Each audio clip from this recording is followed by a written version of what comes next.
Hello everyone, आप सभी का बहुत बहुत स्वागत है हमारे यूट्यूब चैनल पर। आप सभी को पता है कि इस चैनल का उद्देश्य से आप सभी को टेरेस गार्डनिंग दिखाना है, यानी कि हम अपने टेरेस पर किस तरीके से ऑर्गेनिक सब्जियों को उगा सकते हैं जो केमिकल रहित हों। ये इस चैनल का उद्देश्य है। इस चैनल पर हम लगातार आपको ये दिखा रहे हैं कि किस तरीके से आप कम खर्च में टेरेस गार्डनिंग कर सकते हैं और किस तरीके से अगर आप बिगनर्स हैं, आपने टेरेस गार्डनिंग की शुरुआत अगर आपको करनी है तो आप किन किन सब्जियों से या किन किन पौधों से कर सकते हैं।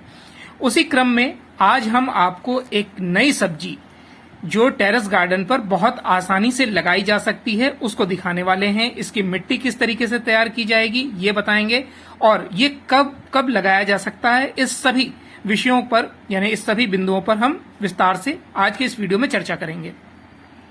तो आज जो सब्जी हम आपको दिखा रहे हैं, जो हार्वेस्ट करने वाले हैं, वो है लाल साग, लाल भाजी या फिर चौलाई।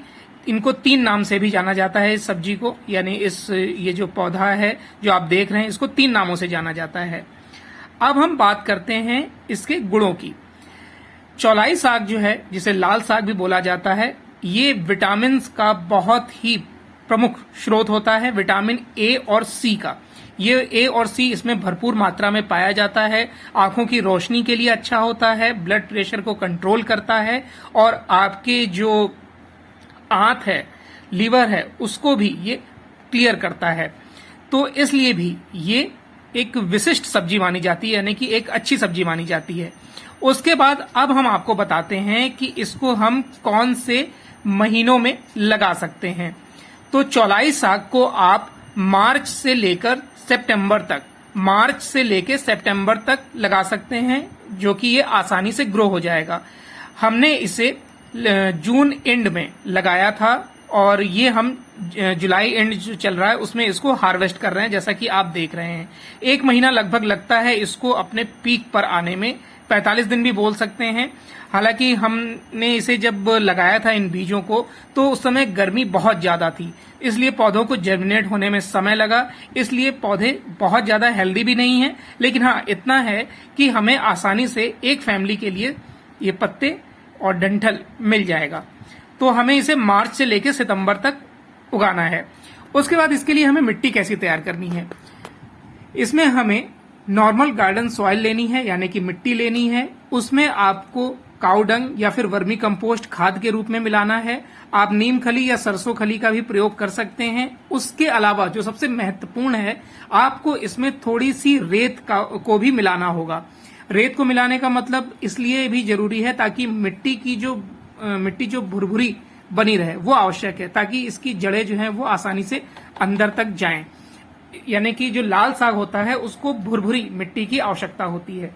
अब देखिए, आप भुरभुरी मिट्टी बनाई गई थी, इसलिए जरा सा भी आप पिंचिंग करेंगे तो ये पौधे आसानी से उखड़ आते हैं। हालांकि हमने इसकी जड़ को हटा दिया है और इस डंठल को हम रख लेंगे। इसी तरीके से सबसे पहले हमने सोचा कि पत्तों को हार्वेस्ट करते हैं, तो हमने पत्तों को हार्वेस्ट शुरू किया और हमने अच्छे खासे पत्ते तोड़ लिए। और जब पत्ते तोड़े तो फिर कुछ उसमें डंठल भी आ गए थे, तो इसलिए हमने डंठल को भी रख लिया है।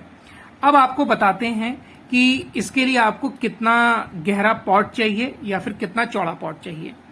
आपको देखिए, जब भी आप लाल भाजी के बीजों का पैकेट लाएंगे वो इतना होगा। जैसे मैंने 2 अटैचियों में पालक लगा रखा है, उन्हीं 2 अटैची में मैंने लाल साग भी लगाया हुआ था एक ही पैकेट में, और वो मुझे भरपूर मात्रा में मिला था और मैंने कम से कम उसे आई थिंक 3 बार हार्वेस्ट किया था। 3 से ज्यादा बार आप इसे हार्वेस्ट नहीं कर सकते हैं अगर आप पत्तियों को तोड़ते हैं तो। जैसे मैं यहाँ पर पत्तियों को तोड़ रहा हूं, तो आप इसे भी 2 से 3 बार अच्छी खासी मात्रा में हार्वेस्ट कर सकते हैं। अब यहाँ पर हम आपको बता दें कि जब भी आप इसको लगाएं, आपको ओवर वाटरिंग नहीं करनी है। आप बहुत ज्यादा इसमें पानी नहीं देंगे। हाँ, अगर गर्मी है, मिट्टी सूख गई है, पौधे थोड़े से झुलस रहे हैं, यानी पत्तियां थोड़ी सी झुलस रही हैं, तो फिर आप इसमें पानी दे सकते हैं। इसके लिए पॉट आपको बहुत बड़ा और बहुत गहरा लेने की आवश्यकता नहीं है। जब आप टेरेस गार्डनिंग कर ही रहे हैं तो ना तो आपके पास बहुत बड़ा पॉट होगा और ना ही बहुत गहरा पॉट होगा। ये बड़े बड़े टब हैं, इसलिए मैंने इसमें ही चौलाई साग लगा दी थी, क्योंकि अटैची में हम पालक लगा चुके थे। तो हमारे पास ये टब उस समय उपलब्ध था, इसमें हमने लगा दिया था। इसलिए बीज हुआ क्या था कि बीज बहुत ज्यादा पास पास लग गए थे, इसलिए भी अच्छा जर्मिनेशन नहीं हुआ। फिर भी हमने एक बार के लिए तो हार्वेस्ट कर ही लिया है। अब यहाँ पर देखिए पत्तियों की हार्वेस्टिंग हो चुकी है इतनी मात्रा में, जैसे कि आप ये देख रहे हैं, जो छोटा सा बकेट हमने लिया हुआ है वो लगभग भर चुका है। ये हम आपको एंड में दिखाएंगे कि और हमने कितना कलेक्ट किया है। इसी टब में हमने 2 तरोई के बीज लगाए थे, जो आप देख रहे हैं जर्मिनेट हो गए हैं और अब वो बेल का रूप धीरे धीरे ले रहे हैं, जिन्हें हमें सहारा देकर इसे एक प्रॉपर रस्सी पर या फिर किसी तरीके से बांस इत्यादि कुछ तो हम व्यवस्था करेंगे, ताकि आपको इसे चढ़ता हुआ दिखा सकें और अच्छी खासी तरोई भी हम हार्वेस्ट कर सकें।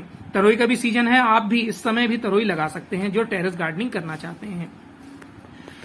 तो यहाँ पर हमने हार्वेस्ट कर लिया है। इससे ज्यादा हार्वेस्ट करने के लिए अब टब में कुछ बचा भी नहीं है, और मैं यही सलाह दूंगा कि अगर आप टेरेस गार्डनिंग करते हैं तो आप चौलाई साग इस समय लगा सकते हैं, पालक भी लगा सकते हैं। ये पत्तेदार सब्जियां हैं जो आसानी से ग्रो हो जाएंगी, बहुत ज्यादा मेहनत आपको करने की आवश्यकता नहीं है। तो आप ये देख सकते हैं टब पूरा खाली हो गया है। हमने एक बार ही हार्वेस्ट किया क्योंकि ग्रोथ बहुत अच्छी नहीं थी, जर्मिनेशन अच्छा नहीं था। अब उस टब में हम कुछ और लगाएंगे। ये जो टमाटर के पौधे हमने लगाए थे वो बिल्कुल सही चल रहे हैं। अभी बरसात हो गई है तो इसलिए भी ये अच्छी ग्रोथ पर है। अब इसमें देखिए नई पत्तियां आना शुरू हो गई हैं, और ये जब पौधे का और बड़ा रूप लेंगे तब हम आपको इसमें दिखाएंगे। और ये एक पैकेट में हमने खीरे के बीज लगाए थे, वो भी अब धीरे धीरे बड़े हो रहे हैं। तो सिर्फ एक टब से, आपने देखा टब बहुत बड़ा नहीं था, सिर्फ एक टब से हमने एक बार में इतनी चौलाई साग प्राप्त कर ली है, जो कि मेरे लिए सफिशिएंट है। आपको ये वीडियो कैसा लगा, संबंधित जानकारी कैसी लगी, कमेंट के माध्यम से जरूर बताइएगा। आपके अगर कोई सुझाव हैं तो भी आप बताइएगा। वीडियो देखने के लिए बहुत बहुत धन्यवाद।